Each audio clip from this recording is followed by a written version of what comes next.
Hello student, स्वागत है आपका हमारे यूट्यूब चैनल अभी रॉय पीसीएम क्लासेस में। स्टूडेंट, आज फिर नई वीडियो के साथ आज जो हम पढ़ने वाले स्टूडेंट क्लास 12 की फिजिक्स का एक मोस्ट इंपोर्टेंट टॉपिक लेके चल रहे हैं, जो कि देखो बोर्ड से तो बिल्कुल नहीं आता है, बोर्ड में तो आता ही नहीं है, परंतु ये आपके सिलेबस के लिए सबसे ज़्यादा इम्पोर्टेंट है।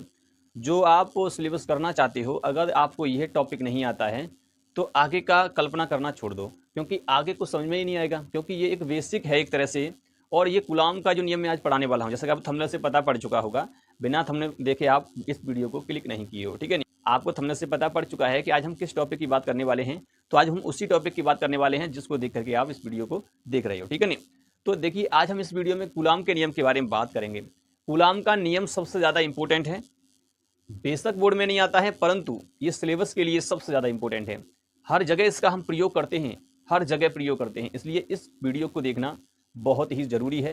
और यह जो लेक्चर है, ये सेकंड लेक्चर है, आप देख सकते हैं ये सेकंड लेक्चर है हमारा, जो इस चैप्टर का जो हम लेके चल रहे हैं। चैप्टर पहला है, चैप्टर पहले का नाम आप जानते ही हो क्या होता है, आवेश तथा विद्युत क्षेत्र। ये पहला चैप्टर है, स्थिर वैद्युतिकी में आता है, यूनिट पहली में। ये फर्स्ट बुक चल रही है, उसमें मैं लेक्चर नंबर सेकंड ले रहा हूँ। इसमें मैं कूलॉम के नियम को आपको डिस्कस करूँगा, ठीक है नहीं। और ध्यान रखिए, इससे पहले मैंने जो डेमो क्लास दी है, उस डेमो क्लास में मैंने आवेश के बारे में बताया है। देखिए, वहाँ पर मैंने विमा के बारे में नहीं बताया, परंतु उसके बारे में सब कुछ बताया है कि आवेश कितने प्रकार का होता है, आवेश क्या होता है, उसके बारे में सब कुछ बताया है, ठीक है नहीं। परंतु मैंने यहाँ पर विमा के बारे में नहीं बताया है और ना उसकी मात्रा के बारे में बताया है। तो मैं आज आपको इस वीडियो में क्लियर कर देता हूँ कि आवेश और उसकी जो विमा क्या होती है, ठीक है स्टूडेंट। तो चलिए वीडियो को स्टार्ट करते हैं। और हाँ, यदि आप वीडियो को नए देख रहे हो, चैनल पे नए हो, तो चैनल को सब्सक्राइब कर लें, बेल आइकन को प्रेस कर लें और ऑल पे जाकर क्लिक कर दें, ताकि आने वाले वीडियो की नोटिफिकेशन भी आपको मिल सके। तो चलते हैं, वीडियो को स्टार्ट करते हैं। तो चलिए स्टूडेंट, अब हम बात करते हैं यहाँ पर कि कूलॉम का नियम क्या है। कूलॉम के नियम से पहले हम इसी लेक्चर में, सेकंड लेक्चर में हम पढ़ने वाले हैं सबसे पहले आवेश के मात्रक और विमा के बारे में।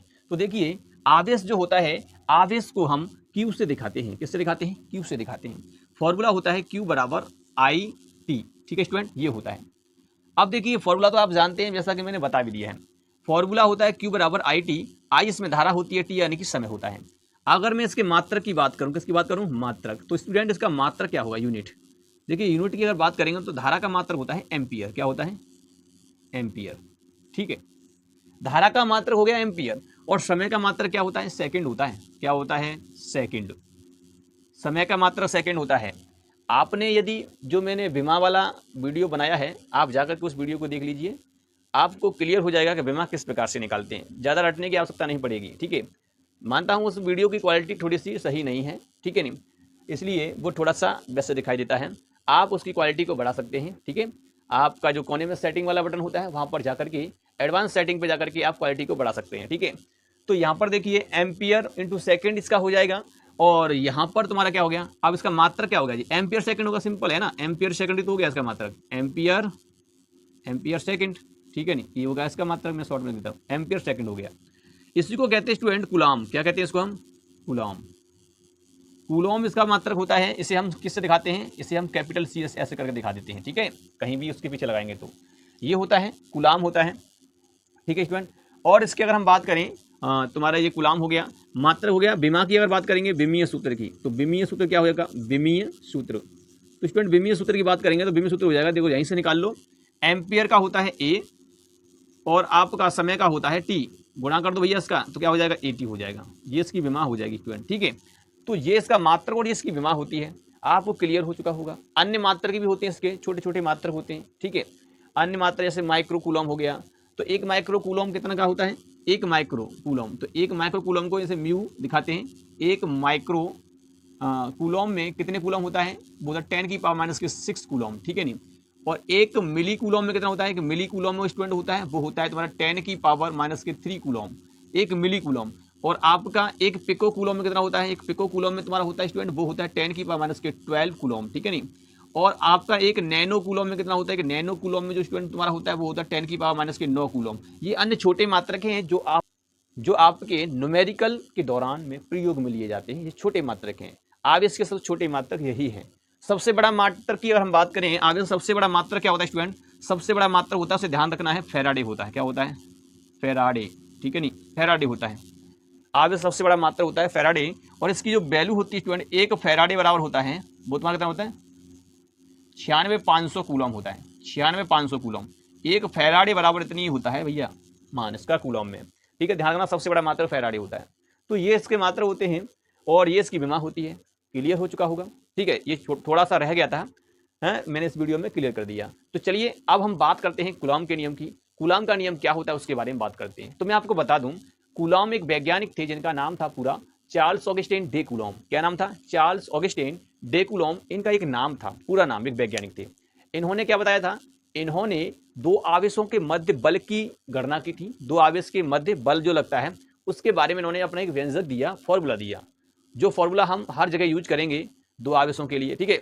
तो इन्होंने दो आवेशों के लिए एक फॉर्मूला दिया, उसके संबंध में अपना एक नियम दिया था इन्होंने, ठीक है नहीं। तो उसको कूलम के नियम से जाना गया। किसके नियम से जाना गया? कूलम के नियम, क्योंकि कूलम ने दिया इसलिए इसको कूलम का नियम कहा गया, ठीक है नहीं। तो ये जो नियम दिया गया था वो केवल दो आवेशों के लिए होता है, एकल आवेश के लिए प्रयोग में नहीं लिया जाता। जब तक दो या दो से अधिक आवेश नहीं होंगे तब तक नहीं लग सकता। ये नियम केवल दो आवेशों के लिए, दो से अधिक आवेशों के लिए लग सकता है, परंतु एकल आवेश के लिए ये नहीं लग सकता, ठीक है। तो कूलम का नियम तो क्या था? उन्होंने दो आवेशों के मध्य बल का अनुभव मतलब बताया था कि दो आवेशों के मध्य कौन कौन सा बल लगते हैं। तो जैसा उन्होंने बताया, एक प्रतिकर्षण बल और एक आकर्षण बल, दो बल कार्य करते हैं, दो ही बल होते हैं, आकर्षण प्रतिकर्षण। जो पास बुलाए वो आकर्षण, तो दूर भगाए वो प्रतिकर्षण। तो इसके संबंध में इन्होंने अपना फॉर्मूला दिया था। तो चलिए उसको आगे की तरफ देखते हैं। पहले इसको रफ कर देते हैं, और यदि आपको नोट करना है तो आप नोट कर लीजिए। तो चलिए स्टूडेंट, अब हम बात करते हैं कूलम के नियम की। कूलम का नियम क्या होता है उसके बारे में जानते हैं। ये वीडियो का लेक्चर नंबर 2 है, ठीक है नहीं। लेक्चर नंबर 2 में आज हम कूलम के नियम के बारे में बात करने वाले हैं। तो स्टूडेंट, कूलम एक वैज्ञानिक थे। इन्होंने क्या किया था? इन्होंने किया था कि दो आवेश लिए थे।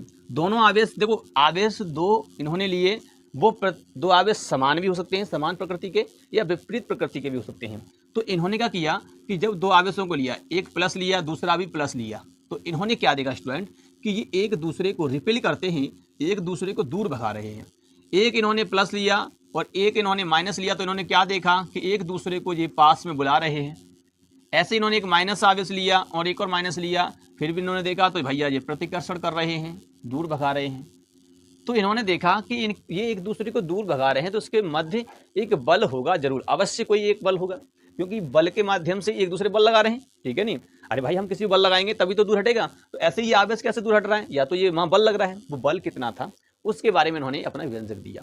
और उन्होंने क्या बताया, पता है क्या बताया था? चलिए मैं यहाँ पे आपको समझाता हूँ कि इन्होंने क्या किया था कि दो आवेश लिए। क्या आवेश लिए थे? दो आवेश। तो चलिए मैं यहाँ पर आवेश चाहे तुम्हारा समान प्रकृति का भी हो सकता है, चाहे विपरीत प्रकृति का भी हो सकता है, ठीक है। इससे आपको कोई ऐतराज नहीं होना चाहिए कूलम के नियम के ऊपर, ठीक है।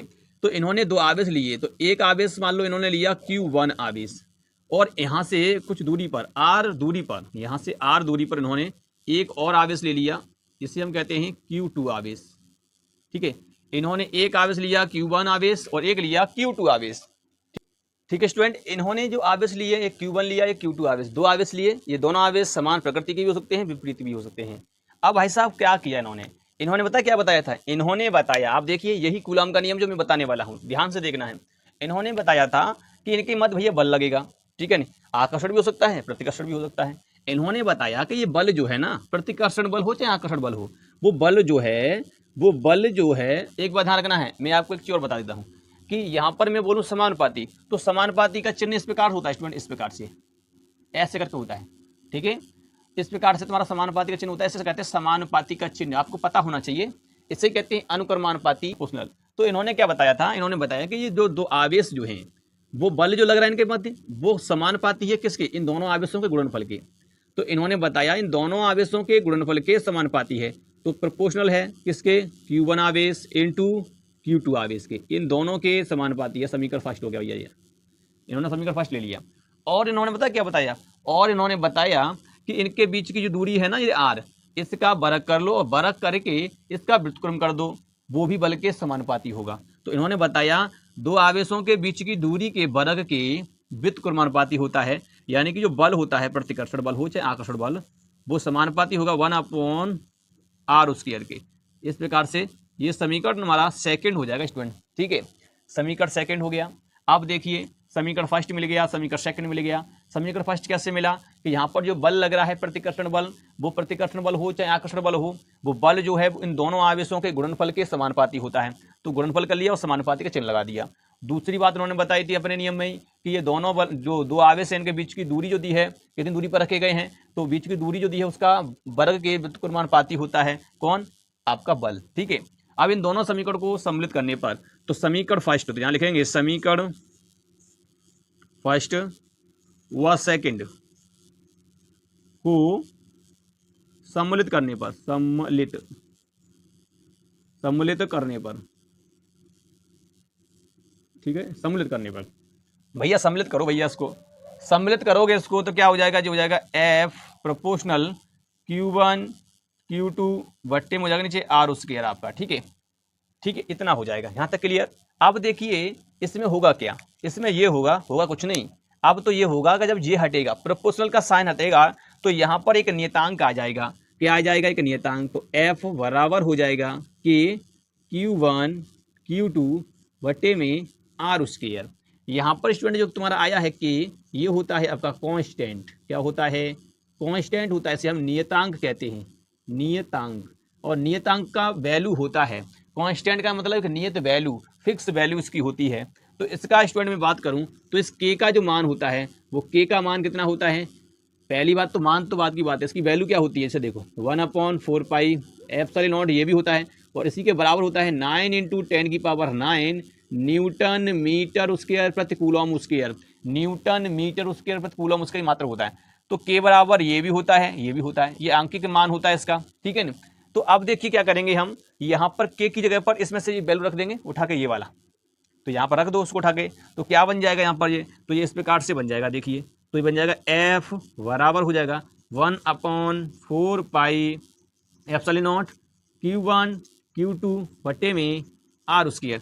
इस प्रकार से आपका यहाँ फॉर्मूला बन जाएगा स्टूडेंट, ये बल का फॉर्मूला बन गया आपका। किसका बन गया भैया, बल का फॉर्मूला बन गया। यहाँ तक आपको क्लियर है कि नहीं, बताइए स्टूडेंट, यहाँ तक आपको क्लियर है, ये आपका बल का फॉर्मूला है। ठीक है, तो देख लीजिए मैंने किस प्रकार से किया है, आपको साफ दिखाई दे रहा है कि नहीं, साफ दिखाई दे रहा है या नहीं दिखाई दे रहा है तो क्वालिटी को बढ़ा लीजिए। ठीक है, क्योंकि यहाँ पर जो लाइट है ना, उसकी लाइट की रोशनी सही नहीं आ रही है यहाँ पर। ठीक है ना, तो इस प्रकार से तो कूलॉम का नियम मैंने यहाँ पर निकाला है। अब देखिए ये फॉर्मूला मैंने निकाला है, आपको एक बात बता देता हूँ, आपको दिखाई नहीं दे रहा तो F बराबर होता है 1/4 pi epsilon not Q1 Q2 बटे में R स्क्वायर, ये फॉर्मूला है, आप लिख लीजिए। तो ये मैंने आपको बताया, यही है कूलॉम का नियम। अब देखिए आपको ये कूलॉम का नियम तो हो गया, सूत्र भी निकल आया, यही बल निकल के आया है। मात्रक इसका न्यूटन होता है, बल का मात्रक न्यूटन तो होता है, तो इसका मात्रक न्यूटन होता है, लगा देना पीछे, न्यूटन हो गया, न्यूटन इसका मात्रक होता है। ठीक है, अब देखिए स्टूडेंट, आपको ये जो मैंने नियम बताया है, अब इसका न कहेंगे कि थ्योरी तो लिखना है, थ्योरी नहीं लिखना है क्या, ये तो कैलकुलेशन हो गया, थ्योरी भी लिखना है। थ्योरी में क्या लिखना है, थ्योरी में आपको लिखना है, क्या लिखना है कि नहीं दो आवेश, जो इसमें लिखा है वही तो करेंगे जो हमने यहाँ किया। देखो यहाँ जो बल है ना, वो इन दोनों आवेशों के गुणनफल के समानुपाती है, तो ये समानुपाती, तो हम क्या लिखेंगे कि नहीं दो आवेशों के मध्य, कि नहीं दो आवेशों के मध्य लगने वाला आकर्षण या प्रतिकर्षण बल। ठीक है, इनमें से कोई बल ले सकते हैं, कि नहीं दो आवेशों के मध्य लगने वाला आकर्षण तथा प्रतिकर्षण बल उन दोनों आवेशों की गुणनफल के समानुपाती होता है, उन दोनों आवेशों के गुणनफल के समानुपाती होता है तथा उनके बीच की दूरी के वर्ग के व्युत्क्रमानुपाती होता है।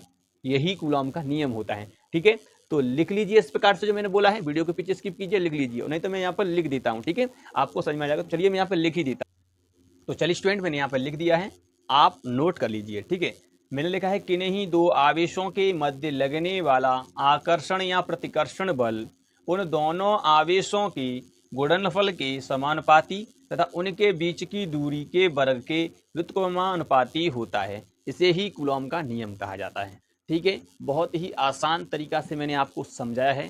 ठीक है, बहुत ही शानदार तरीका से। तो स्टूडेंट, उम्मीद करते हैं टॉपिक आपको क्लियर हो चुका होगा, समझ में आ चुका होगा। ठीक है स्टूडेंट, यदि वीडियो पसंद आई हो तो लाइक करें, शेयर करें, चैनल को सब्सक्राइब कर बेल आइकन को प्रेस जरूर कर दें ताकि आने वाले वीडियो की नोटिफिकेशन आपको मिल सके। ठीक है स्टूडेंट, अब मिलते हैं नेक्स्ट वीडियो में, तब तक के लिए जय हिंद।